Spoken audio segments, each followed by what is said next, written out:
Mesdames, Messieurs, bonjour et bienvenue dans ce flash d'informations sur Maliba TV1.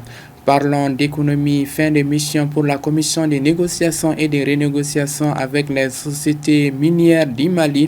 Cette commission a présenté ce lundi 1er décembre 2025 au président de la transition, le général d'armée Assimi Goïta, son rapport de fin des travaux. Selon les documents, le recouvrement de la part du Mali passe de 400 milliards à plus de 585,7 milliards de francs CFA par an.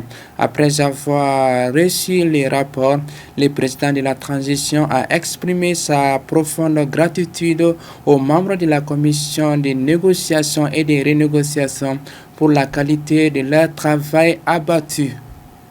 Les préparatifs de la Biennale artistique et culturelle Tombouctou 2025 prévus du 18 au 28 décembre prochain vont bon train. C'est le constat du ministre en charge de la culture.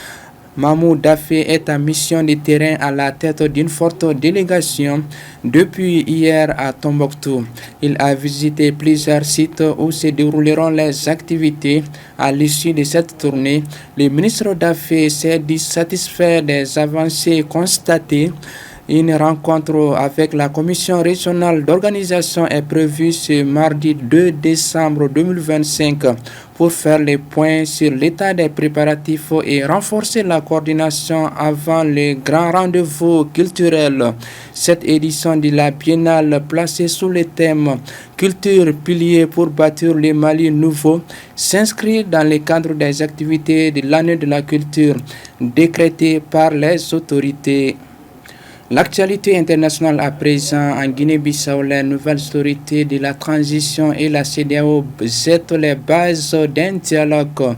6 jours après l'annonce de la prise de pouvoir par le haut commandement militaire, la capitale Bissau a accueilli ce lundi 1er décembre une mission de haut niveau de la CEDEAO chargée de la médiation avec les autorités de transition dans la crise politique.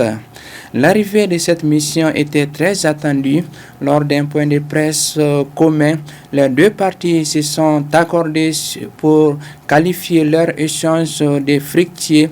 Le Nigeria, de sa part, annonce avoir accordé l'asile politique à l'opposant Fernando Diaz. Restons en Afrique de l'Ouest, au Bénin, les démocrates, le principal parti d'opposition, est autorisé à prendre part aux législatives. La Commission électorale nationale autonome Sénat a rendu public ce lundi 1er décembre sa décision concernant l'admission des partis aux prochaines élections législatives. 5 partis, dont les démocrates, sont admis à y participer. Voilà, c'est la fin de ce flash d'information. Merci de l'avoir suivi.